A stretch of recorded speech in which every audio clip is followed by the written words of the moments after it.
Sayam, today I want to know what should we do to earn money? વેલ યોગ real money તો સમ્યક દર્શન, સમ્યક જ્ઞાન, સમ્યક ચારિત્ર જ છે. આપણા જીવનનું અલ્ટિમેટ ગોલ પણ એમના સિવાય બીજું કંઈ જ નથી. પણ જ્યાં સુધી આપણે તેમને ન પામી શકીએ ત્યાં સુધી એક હાઉસહોલ્ડર તરીકે પૈસા કમાવા પડે.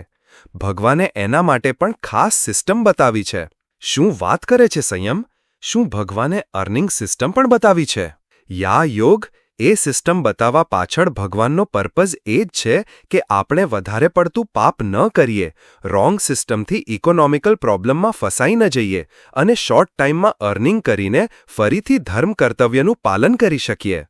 બીજું કારણ એ પણ છે કે જો અર્નિંગ સિસ્ટમ શુદ્ધ હશે તો ઘરમાં પૈસો પણ શુદ્ધ આવશે, પૈસો શુદ્ધ આવશે તો ડાયટ શુદ્ધ આવશે, ડાયટ શુદ્ધ હશે તો ધર્મ કરવા માટે આપણે ક્વોલિફાઈડ બનશું અને જો આપણે ક્વોલિફાઈડ થઈને ધર્મ કરશું તો આપણને આપણા ધર્મનું હાઈએસ્ટ ફ્રૂટ મળશે.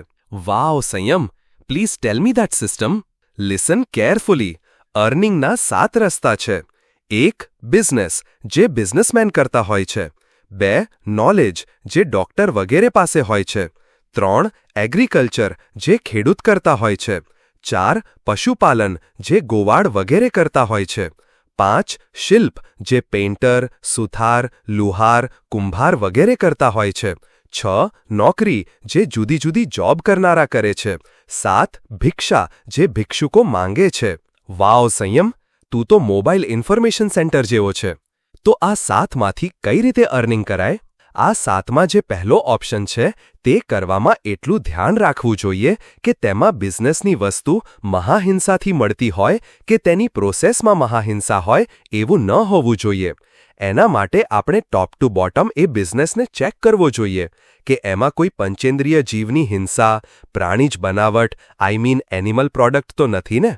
એમાં કોઈ માણસ મરી જાય કે ઘાયલ થઈ જાય એવું તો નથી થતું ને? ઓ સંયમ, એવું તો ફેક્ટરીઝમાં બનતું જ હોય છે. તો શું ફેક્ટરી ન ચલાવાય? ના યોગ, ફેક્ટરીમાં વોટર, ઇલેક્ટ્રિસિટી, મશીનરી આ બધાનો ભરપૂર ઉપયોગ થતો હોય છે. એનાથી સ્થાવર જીવોની તો ભયંકર હિંસા થાય જ છે. ત્રસ જીવોનો પણ કચ્ચરઘાણ નીકળી જાય છે. કોઈ માણસના હાથ પગ કપાઈ જાય કે કોઈ માણસ મરી જાય એવું પણ બને છે. માટે આપણાથી ફેક્ટરીનો ધંધો ન કરી શકાય. આવું જ કન્સ્ટ્રક્શન અને ટ્રાન્સપોર્ટેશનના બિઝનેસમાં પણ બને છે. માટે એ પણ આપણાથી ન કરાય. વેલ સંયમ, ઓઇલ મિલ જેવો ધંધો તો થઈ શકે ને? એમાં તો સીડ્સને મશીનમાં નાખી દઈએ એટલે ઓઇલ બની જાય, કોઈ હિંસાનો તો સવાલ જ નહીં.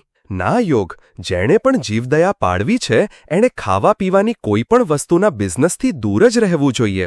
આપણા કિચનમાં આપણે કેટલી કેર કરીએ તો પણ કેટલાય જીવોની હિંસા થઈ જતી હોય છે. તો પછી બિઝનેસમાં તો જીવોનો કચ્ચરઘાણ જ નીકળી જાય. તેલની મિલમાં પીલવા માટે જે કપાસિયા હોય છે એના ગોડાઉન તું જુએ તો તને ચક્કર જ આવી જાય. લાખો ને કરોડોની સંખ્યામાં તેની અંદર જીવાતો પડી હોય છે. કપાસિયા સાથે એ પણ પીલાઈ જતી હોય છે. યોગ, જ્યારે આવી મિલ નહોતી ત્યારે પણ આ કામ ખરાબ ગણાતું હતું. શાસ્ત્રમાં લખ્યું છે 10 કતલખાના સમાન એક તેલની ઘાણી હોય છે, કારણ કે તેમાં તલ વગેરેની અંદર રહેલા જીવો બહુ પીડા પામીને મરતા હોય છે. આપણે તેલનો જીવન જરૂરિયાતની વસ્તુ તરીકે ઉપયોગ કરીએ એ જુદી વસ્તુ છે, પણ એનો બિઝનેસ આપણાથી ન કરી શકાય.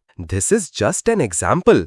આજે તો એટલા બધા નવા બિઝનેસ એસ્ટાબ્લિશ થયા છે કે જેમના એક્ઝેક્ટલી નામ પણ શાસ્ત્રોમાં ન હોય, છતાં પણ ભગવાને જે બિઝનેસની વાત કરી છે તેમાં જ તેઓ ક્યાંક ને ક્યાંક ઇન્વોલ્વ થઈ જતા હોય છે.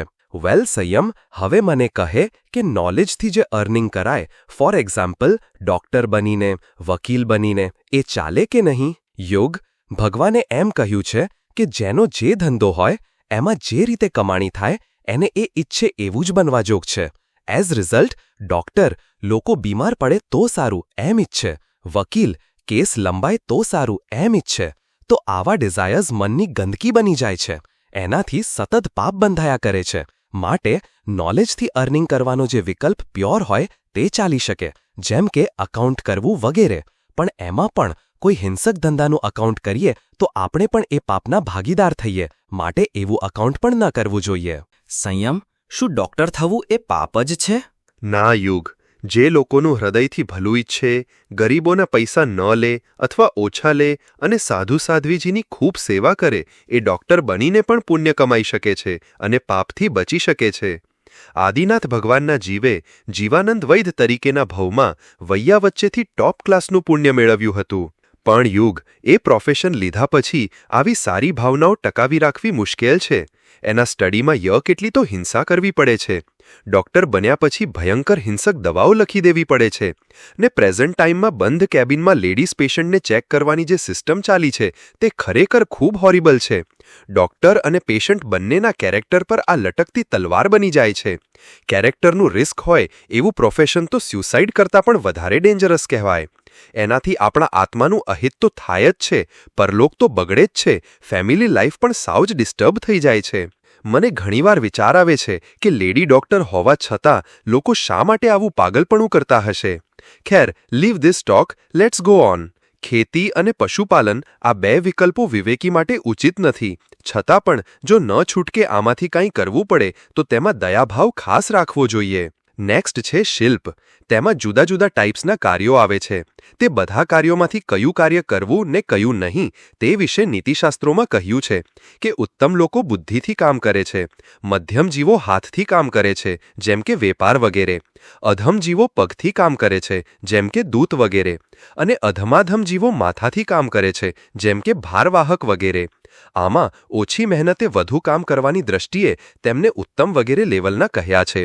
તેમના પક્ષપાત કે તિરસ્કારથી તેવું નથી કહ્યું. Wonderful Sanyam. Now comes job, right? Right. Job means નોકરી. નોકરી કરવાનો મિનિંગ છે આપણે નોકર બનવું. નોકર બનવાથી આપણે હંમેશા ડિપેન્ડેડ રહીએ છીએ. નો કરાય એનું નામ નોકરી. Whether we say it service or job, એ વસ્તુ તો એ જ રહે છે.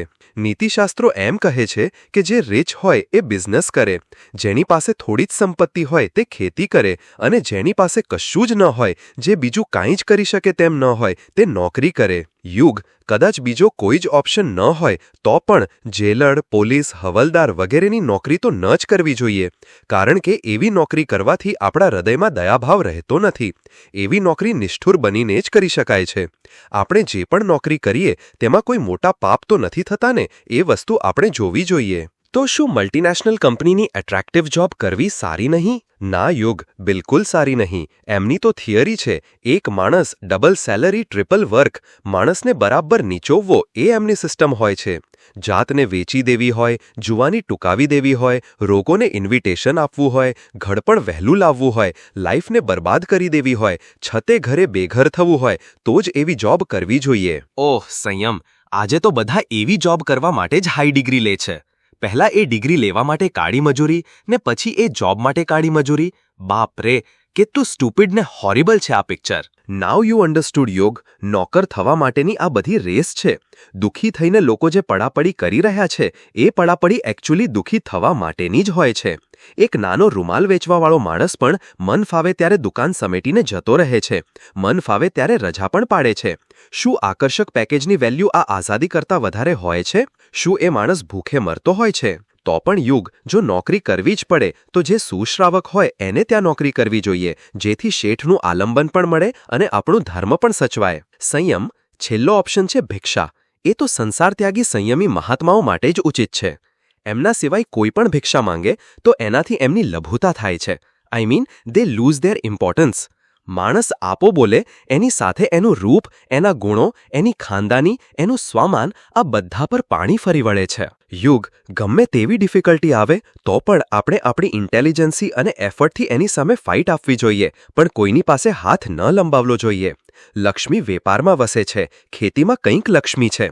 જોબથી લક્ષ્મી મળે કે ન મળે, પણ ભિક્ષા માંગવામાં તો લક્ષ્મી નથી જ. સંયમ, મારે એક વાત પૂછવી છે. વેપાર કોની સાથે કરવો જોઈએ? સામાન્ય સજ્જન લોકો હોય તેની સાથે. રાજા હોય, સરકારી અધિકારી હોય, વેપ્ર હોય કે હથિયારધારી હોય, એમની સાથે કદી પણ વેપાર ન કરવો જોઈએ. બીજી વાત એ પણ છે કે કદી પણ ઉધારથી માલ આપીને વેપાર ન કરવો જોઈએ, કારણ કે એનાથી ચિંતા અને દુર્ધ્યાન થાય છે. એમાં પણ જે માથાભારે પર્સન હોય, નાટકીયો હોય, નટનટી હોય, કેરેક્ટરલેસ વ્યક્તિ હોય, વેશ્યા હોય કે પછી જુગારી હોય, એમને તો ખાસ ઉધારથી ન જ આપવું જોઈએ. એનાથી વ્યાજ તો નથી જ મળતો, મૂડી પણ ગુમાવવી પડે છે. વ્યાજે રૂપિયા પણ એ લોકોને ન અપાય. બીજા જેને પણ આપીએ તેની પાસેથી તેટલા રૂપિયા કરતાં વધારે મોંઘી વસ્તુ લઈને રૂપિયા આપવા જોઈએ, જેથી તે વ્યક્તિ પોતે જ સામેથી તે રૂપિયા પાછા આપી દે.